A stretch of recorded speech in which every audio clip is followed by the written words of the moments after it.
I think one of the greatest things I saw on TV was when you guys played Letterman. I say it over and over. I remember I was laying in bed, and he's like, I watch it all the time, too. He puts the CD up. All right, ladies and gentlemen, my next guest are a great band at the drive-in. And then this fucking punch in the face comes on. How did you get that gig, and what do you remember about it? Because to me, it never left my mind. Because I saw you guys at the Great American Music Hall. Oh, and that was a great gig. Yeah, Great American. Yeah, and I was like, I must see this fucking band. And there you are on TV, like. Well, those are kind of a blur to me because it was really, that's when stuff really started taking off. Yeah. And so it was a real, you always hear people describe it that way, but it really was like sort of a whirlwind of just shit happening, and you're just trying to retain your, your decency and your, in the face. Because, you're also meeting like industry people that you just want to take a shower after you've met them, they're just like bullshit, it's just like this whole crazy world, but you're grateful to like not be working at fucking, telemarketing anymore or whatever it is. So I just remember one of those. I don't remember if it was Conan or that one. I just remember like I didn't even finish the whole song. It was like we were playing. For whatever reason, my impulse was like, okay, I'm done. And I threw my guitar and I jumped over the amp and went and sat backstage and started drinking water. And like Cedric came and ran also off. And then the other guys, Tony was telling me that then I think it was actually Conan, because he said Conan walks over and he said and tells him like, I collect guitars. Like, can I have that one? Yeah. Him thinking that I just threw it and it's just some sort of show or something, and Tony had to tell him like that's his only guitar. Like if you take that, there's the tour ends. Like we don't have the money right now to buy another one. So. Hey, he's got like 9 of those, right? Let me get one. Right, exactly. So it was just like it was real. That definitely the TV show thing is definitely one thing I can say about it that was really is a lot of adrenaline that you don't realize because it's such a weird, stale, cold. It's freezing in those places. It's really it is cold in there. Yeah. And like I guess to keep everybody like snappy during the interview or something. I don't know what it is. So they're not soaked so they don't look like some weird. Because you'd be burning up under those fucking lights. That's true. Yeah, that's true. It's so like I just remember like the environment's so stale, like, and it was all new to us, and like and the people behind the scenes, by the way, were super cool. Like the band that's playing, and with Letterman, the Paul Schaefer, he was like really cool and asking questions about the pedal. So behind the scenes is cool, but then you get up there and it's time to roll and everything's so meticulous and so mechanical and it's got to be spot on that you're just like this surge of adrenaline that way outdoes any kind of other playing on stage or playing in front of people or one person or 10,000 people happens just because of the environment. To where one thing I do remember actually now about Letterman is like I got sick after that show because it was just too much adrenaline for me, and I just like my body was flush and I threw up and I was just like felt awful afterwards, and I'm like, what? We were used to playing every single night. I'm like, how is it that one song wiped me out? You're playing at like 6 in the afternoon. It's totally. Right. It's totally. Right. It's not our element. Not it's like at all. You're totally. And then it's just okay. And then right before you go, they're like, okay, the whole world's gonna see this, and you're like, oh fuck, right? And then it's just like, okay, go, and don't go over this certain amount of time because we got to go to a commercial break. It's like, what? Yeah, there's all these parameters. Everything about it's not punk. I remember we got to play the Jules Holland show, which to us was like one of our favorites over in England, and it's like we got to, we were there with. I got to meet, we were there with Herbie Hancock, and Guru and Van Morrison, all these great artists, and it's our turn to play.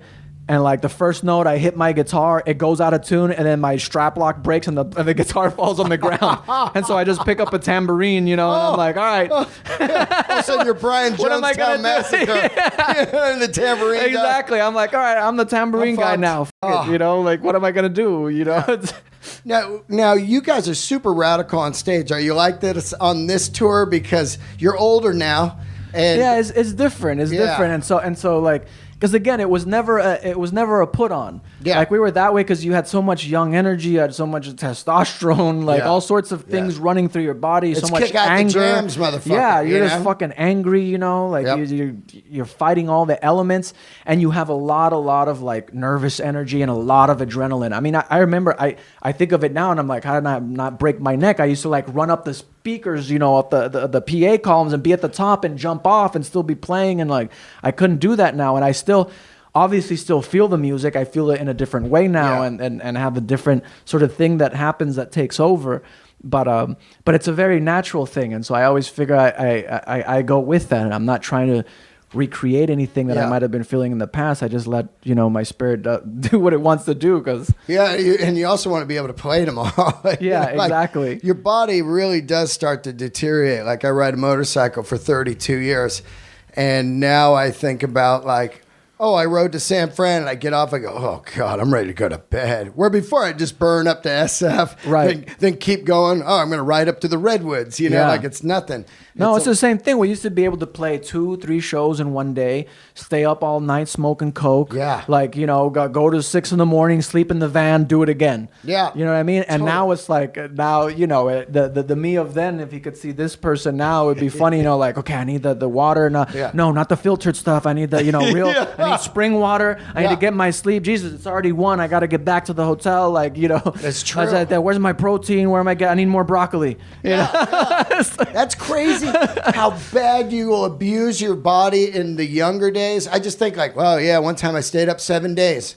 And it's like, I'll never forget that, the lunacy of that. And now I'm just like, God, I only got 8 hours last night. I'm burnt. Like I worship sleep. Totally. No, and as death becomes more tangible and has like a real element, a real palpable element to it. We're just talking about with that. definable features, like as they say in the network.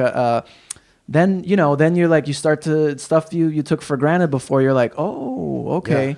Yeah. Right, like and then you start to realize like part of the life cycle is that your body deteriorates, and best case scenario, if you take care of your body throughout your whole life, best case scenario, your body's going to fall apart, your organs will fail you, and your heart will retire. Yeah. That's the best case scenario. The best case.